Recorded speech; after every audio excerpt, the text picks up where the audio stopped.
and welcome back to the channel. I just watched what I think is the worst Christmas movie ever. I'm talking about the new Netflix movie, Best Christmas Ever, and I don't think I'm being dramatic when I say that. This is actually one of the worst movies, if not the worst movie that I have ever seen. But before we get into the movie, let's see what other people thought of this movie, right? Let's see, did people like it? No, it's a horrible movie. People agree with me. Let's check it out. Is it funny? No. Is it dramatic? No. Did I enjoy a single frame? No. Worst Christmas movie ever. Watching it is like enduring a relentless assault on your senses, akin to a never-ending waterboarding session that lasts forever. Do yourself a favor and recommend this movie to those you wish to banish from your life forever. It's a surefire way to ensure they won't bother you again after enduring this cinematic atrocity. I only finished it because I fell asleep. 19 people found this helpful. Make that 20. Oh, we got new subscribers. Whoa! It would be less painful to watch an ugly teenage couple make out on an 8-hour Greyhound bus trip. I have at least 5 new frown lines after watching this tribe. Just in case you're wondering if I was literally just looking for 1-star reviews, I'm not. This movie currently has a 1.7 out of 5 rating among Google users. This is an amazing amount of 1-star reviews. Alright, now that we've gone and we've looked at all these horrible reviews, let's go ahead and jump into the movie.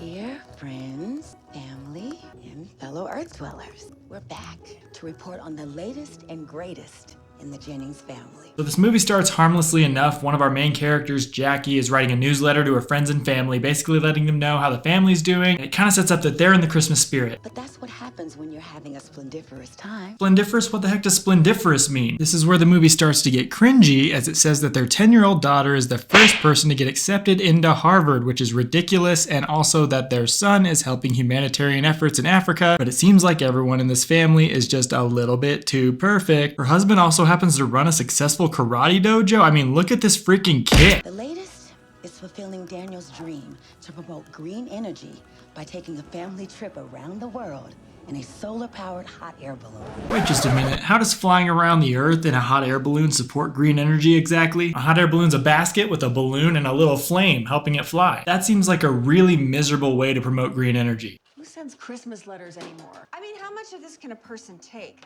Now we get introduced to another one of our main characters, Charlotte, and thinks newsletters are stupid. Then she proceeds to go into a negative rant about her own family, including making fun of her own kids for imagining, "This is my youngest, Dora. Cute as a button, but thanks to Marvel, she believes she has superpowers." She starts out by making fun of her daughter for thinking she has superpowers, which is one of the stupidest things you can do to a kid. Oh no, my kid has an imagination. What am I gonna do with myself? And then they don't like how their other kid thinks he's a ninja. Let these kids have imaginations, okay? Why can't we go to Jackie's house? Oops, I forgot to mention that their son has the creepiest stuffed animal monkey that you've ever seen. Put Aunt Stacy's new address in here and don't download any games. What? Yeah. If you don't know what just happened, it's okay. Nobody knows. But what we end up finding out happened is that the monkey apparently told the son to not put in Stacy's address and in fact put in Jackie's address. Really? And then what happened? Then you took all the cash? No way. Oh, that's why you got arrested. Well, don't be doing that again. I'm not bailing you out another time. Only 2 hours behind schedule. We are improving. Hit the brake! Here's a news flash for you. When your children tell you to hit the brakes, never hit the brakes. Kids are dumb. Don't listen to the kids. They have no idea what they're talking about. I thought your sister moved closer to us. Oh, it does seem far. So neither of these parents verified the address that they were headed towards and just blindly believed their 10-year-old son, I don't know how old he is, who believes he's a ninja, and then blindly followed the GPS to where he had marked it, which, surprise, surprise, isn't Stacy's house, it's actually Jackie's house. I have been putting stop by anytime on our newsletter for years, and nobody has ever taken us up on the offer. Val and I actually have a bet going, and what I just won is gonna put us on Santa's very naughty list, if you know what I mean. I'll try to imagine. You're talking about sex, right? You can just say you're talking about sex. The kid probably doesn't even know what you're talking about yet. So what Jackie does is she ends up inviting them into her house, and Charlotte's not too happy about it because she's jealous that her husband used to date Jackie and they were in an awesome 2-person rock band. Is the headboard shaking?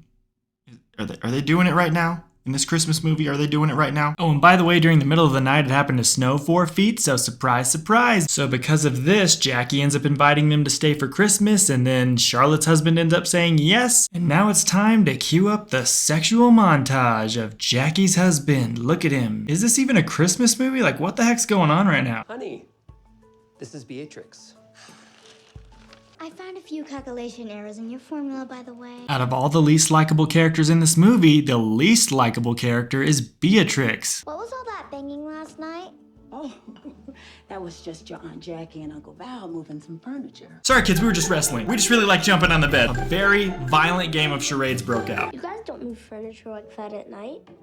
We don't have big furniture. We don't have big furniture. We don't move furniture. We don't like moving furniture. It's against our religion. We believe in quiet, and all the furniture in our house is in the right spot, so we're all good. So far, we've only been at Jackie's house for one night, and we've already talked about sex like 3 or 4 different times. I've had enough movie. Where's the Christmas stuff? Robbie, did you ask her yet? Jacqueline invited us to stay for Christmas. So Jackie officially invites them to stay for Christmas, and Charlotte, of course, hates this because she's super jealous of her and her fancy house and her fancy family and all this crap. And of course, Robbie said yes, so they end up staying. This one is addressed to Theodore Sanders.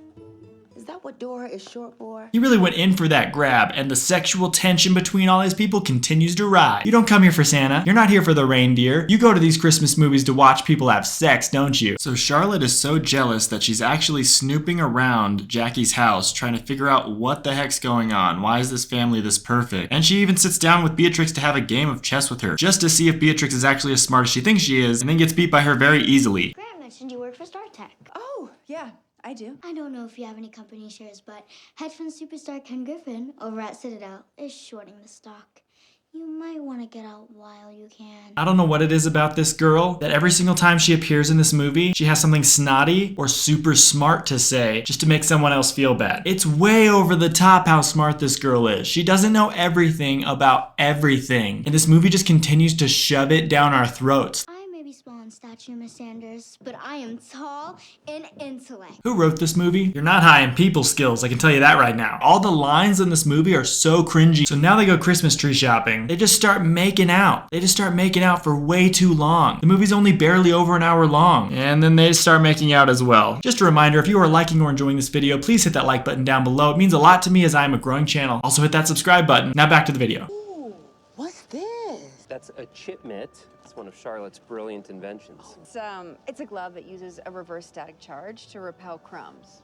So Charlotte invented mittens that repel crumbs. That doesn't make any sense at all, scientifically or otherwise. Because when you eat something, the crumbs fall on the ground. That is the stupidest invention ever. Also, that's impossible. How do you repel crumbs? I'm still gonna have crumbs on the floor after I eat like a cookie or something. You know, Daniel always wanted to be an inventor. Speaking of which, we read about what Daniel's been up to, and you must be so proud. I wish he was here. So Jackie keeps kind of bringing up her oldest son Daniel like he's not there, like I'm starting to get suspicious. After a little bit more ogling and fondling on each other's wives. Have a drink with me. I would love to. Try it first. It's a little. Oh. Woo! It's the most wonderful time of the year. Now down that wine, baby. What makes the holidays with your family just that much better? A tall glass of wine or 5. This is the only part of the movie that actually got a chuckle out of me when she downs that and he goes, whoa. Do you find me attractive? Sure. You're very handsome. 2 people can be attracted to each other without it meaning anything. Do you find me attractive? No. Just kidding, just kidding. I found that part funny too. He's just like, no, I don't find you attractive at all. In my research, I found no correlation between the level of naughtiness and the amount of toys received. So Beatrix rambles on for about 3 or 4 minutes about how she doesn't think Santa's real. And she's trying to convince Charlotte's son as well that Santa isn't real. And her reasoning is that the correlation between naughty and nice and the amount of toys isn't the same. Last I checked, 7-year-olds aren't on the internet saying, hey, I got 7 presents this year even though I was naughty. So this is the next night and Charlotte is still snooping around in the mail of Jackie because she saw mail from their own house. And she's wondering what the heck it is. Why is Robbie communicating with Jackie? You must have left the window open. And now Charlotte gets locked outside. That's what you get for snooping around in Jackie's mail. So she does what any sane person would do and she decides to just drop from the 2nd floor down to the snowy ground. And for good measure kicks Frosty the Snowman. No cheesy residue. How was that even possible? Science. Forget finding the cure for cancer. This is the only science we need. Preventing cheesy residue on people's hands. Can you understand me?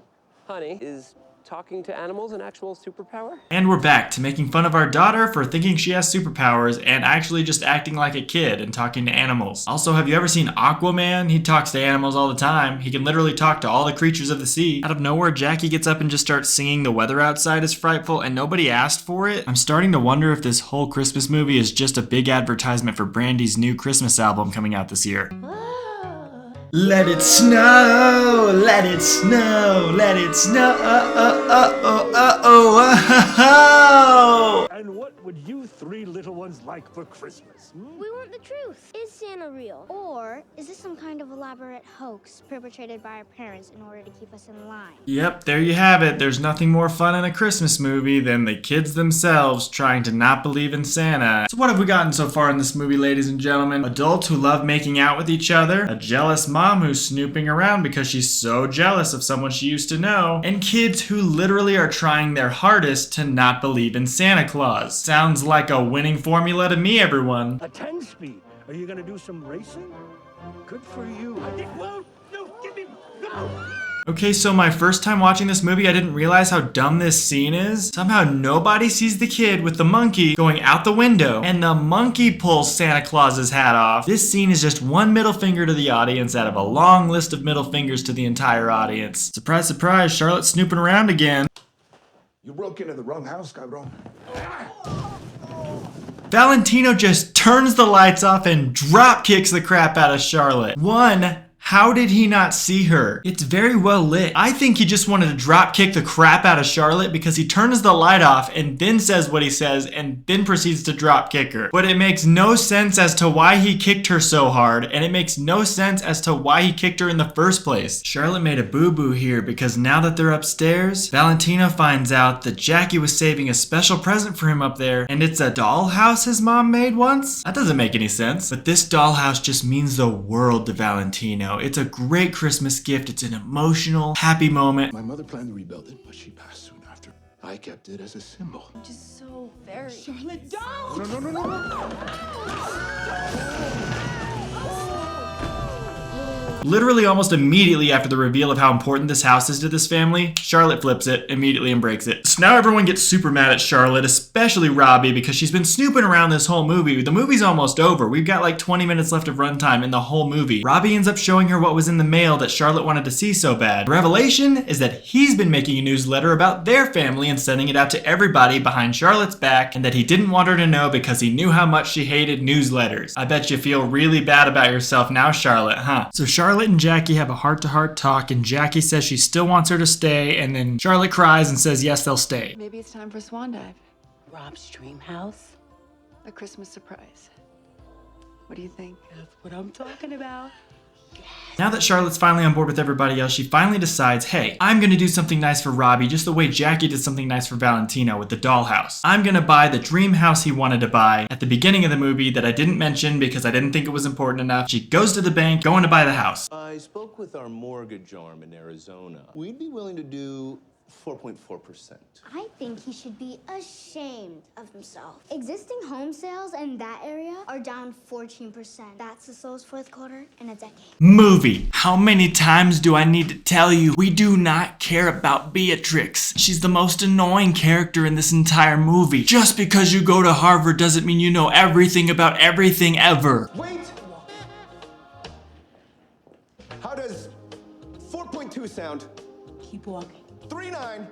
Stay strong. 3.2 fixed. This bank is so crappy that this little 10-year-old girl got this guy to agree to her terms immediately. Yes, what have you brought in here today? It's an antique glass. It's worth $1,500, but I want at least $1,000 for it. Best I can do is $500 for this glass. But I want at least $1,000 for it. Now that I think about it, $1,000 works great. Sold. Oh, well, that was easy. So Charlotte and Robbie make up, and then they decide to rebuild the dollhouse that she destroyed earlier. Oh gosh, stop. Can you guys please not do that right now? Oh boy, they're making out again. Oh, they're just doing it. Okay, can we turn the camera off? Can we get the lights off in here? Okay, they're full-blown making out. Okay, on 3. 1, 2, 3. It's Abuela's dollhouse. That's right, the big old dollhouse that Jackie said earlier took months for her to build. Took Robbie and Charlotte only one night. We started an investigation. Where did he go? He checked your phone and thinks that Santa didn't get your text. So he decided to prove that Santa is real and go back to where Santa would be expecting him. Home? As if there weren't enough tropes yet in this movie, we get the kid running away to go back home to prove a point, and then the parents furiously searching for that kid, trying to figure out if they can find him, but they go and they find him at a sushi restaurant because Jackie remembered that he thinks he's a ninja. And of course, any kid who thinks they're a ninja will just go to the nearest sushi restaurant, so they go over there and then boom, there he is. He's there. I want to believe, but I need proof. Well, he gives you presents on Christmas morning. Beatrix says that's not enough proof. Our parents can give us gifts. She says we need real evidence, like a lock of hair for DNA testing. Bring over the surveillance kit. These kids now need a lock of hair for DNA testing for Santa Claus. Should you show this movie to your kids when these kids are so adamant that Santa doesn't exist and that you need proof? Or is it just gonna cause a bunch of trouble when you show your kid this movie and then they're questioning if Santa exists and then you somehow have to explain that he's real somehow? Family movie night just got a lot more awkward, everybody. The TV is conveniently on at the sushi restaurant, and the TV also conveniently tells us that Charlotte is probably losing her job because her company is going under. So now that house that Charlotte bought to surprise her husband is sinking them into a horrible amount of debt, and she has no job to be able to make money now. I knew something like this would happen. It always does. So the real estate office in Salt Lake is open till 5. They need an original signature to revoke the deal. And if I leave now, I can just make it. It's Christmas Eve and you'll miss the pageant. I don't really think that Charlotte's concerned about a stupid Christmas Eve pageant anymore. Well, no, it's a Christmas movie, so but Christmas is more important than you losing all your money and going to $300,000 worth of debt or more. Things just don't magically work out for all of us. And things don't just magically work out for me either. Oh, come on, Jackie, you have it all. Like, you have the house, you have Mr. Genius fitness model, your kids are amazing. Well, everyone, negative Charlotte's back. Didn't we just learn our lesson that our family's okay too, even though we don't have as much money as the other family? Or did we just forget everything we learned in the rest of the movie? Congratulations. StarTech was always a placeholder. You always promised It was a yourself. placeholder that helped pay for the food and the rent. But never inspired. Kids, we think you're going to really like our Christmas dinner tonight. We have one heaping plate of inspiration. Now eat up and enjoy. And in financial news, StarTech takes a dive just in time for the... You scared the...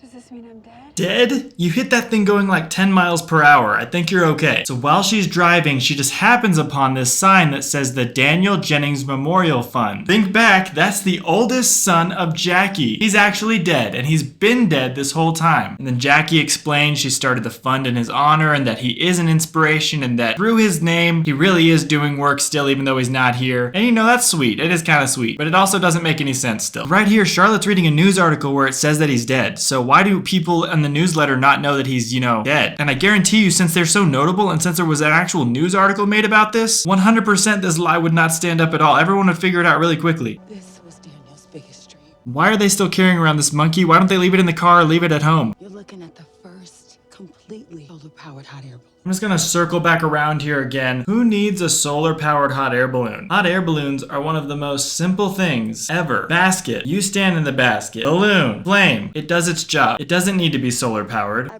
promised him that someday I would build us a balloon to take us around the world. And it had to be environmentally friendly, because that was a big thing to him. This kid had a weird fascination with environmentally friendly hot air balloons. Let me tell you that right now.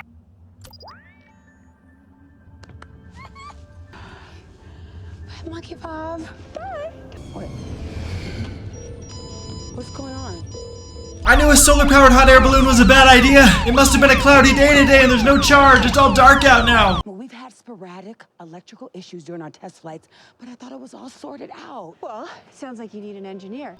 Okay, that should do it. Just because you're an engineer doesn't mean you can fix a control panel that quickly. She literally just goes beep bop boop bop. Okay, should be working good now, guys. I'm an engineer, so I know what I'm doing. It's definitely safe now. Just keep those on to be safe. They're also going to help us fly this baby. It's the same reason the vacuum of death caught fire. Electrostatic discharge. They channel the electron buildup from the dry air and they stop the system from shorting out. Trust me. What the hell did she just say? The electro mumbo jumbo staticky from your gloves will keep the thing from shorting the system and you'll be able to fly the hot air balloon. Trust me, I'm a doctor. I call BS on that. Your gloves don't do that. See you at the pageant. Care for a lift? You got room for 3?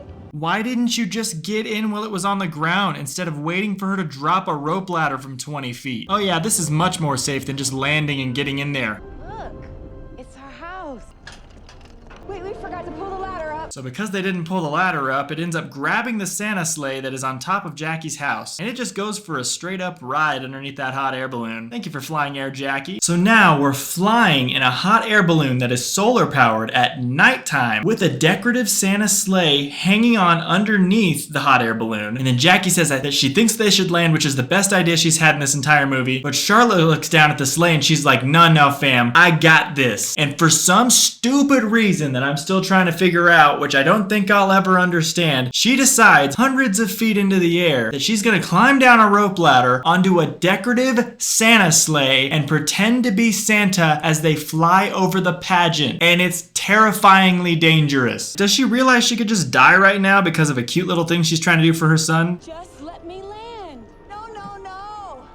Steady the course. Oh yeah, I know I'm in total and complete danger. Just totally keep flying over the audience. I know this sleigh's only hanging on by a rope ladder, but just keep flying over the audience. We got this. We're gonna save Christmas. Oh my gosh. It's...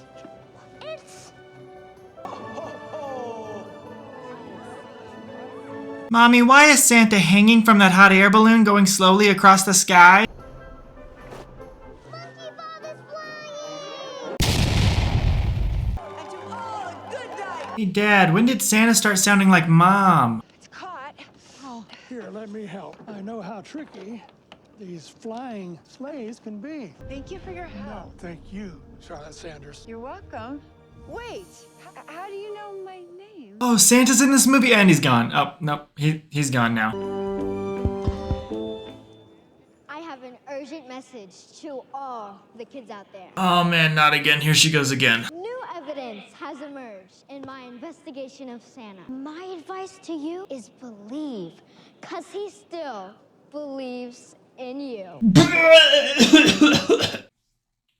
Oh, I'm sorry, what I missed. Also, the band was playing like a whole bit there, and she straight up just interrupted it because she felt like it, and everyone stops. After Beatrix is done with her little phrase there that nobody needed to hear, Jackie comes out and just starts singing a song. What about the band that was playing that song they probably worked really hard on? Nobody gives a crap about them, I guess, but oh yeah, Jackie's up there singing now. Here we go. And after that, the movie's just over. What did you learn? Did you learn anything from this movie? I didn't learn anything at all. And it was only an hour and 15 minutes, and it felt like it was like a 5-hour eternity watching this movie, but I can see why it got the horrible reviews it did. It just ends. There's no, like, what was the point of the whole movie? Anyways, this movie took forever to review. I remember why I don't do movie reviews yet, because I'm not a full-time YouTuber, and it takes forever to make these, and so I may not do these very much unless someday I become a full-timer for some reason. And if you made it this far, please hit the subscribe and like button, because it means the world to me. Thank you so much for watching this Christmas movie Atrocity with me. What is your least favorite Christmas movie? Let me know in the comments below. As always, thank you so much for watching this video, and we will see you in the next one. Bye-bye. Sure I should put this on my skin, doctor? Of course. Trust me. I'm a doctor. Okay, well, I guess if you say you're a doctor of psychology. Wait, so you're not a medical doctor? You're just a doctor of psychology? Bingo. Get out of my room. What did I do? Is it my hair?